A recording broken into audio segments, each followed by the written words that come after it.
if you look at American history, there's also another important story to tell about how upward mobility really works.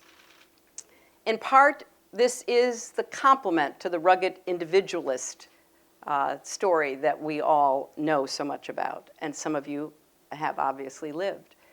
It's about communities that are ecosystems of opportunity.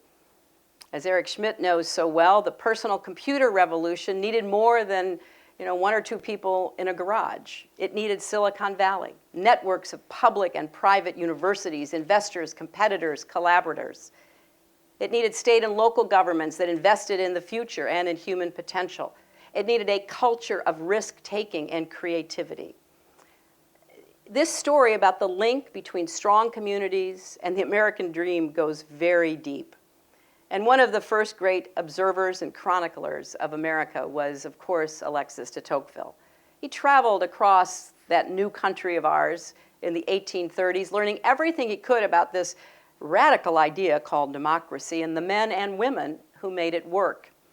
He was amazed by the social and economic equality and mobility he saw here, unheard of in aristocratic Europe, and by what he called our habits of the heart, the everyday values and customs that set Americans apart from the rest of the world.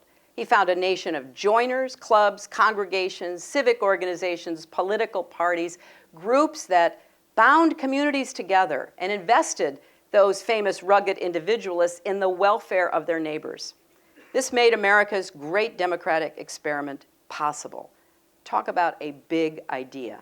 We see that where the fabric of community is strong even today, places with a vibrant middle class, two-parent families, good schools, unions, churches, civic organizations, places integrated across class and racial lines, that's where we still see upward mobility in America.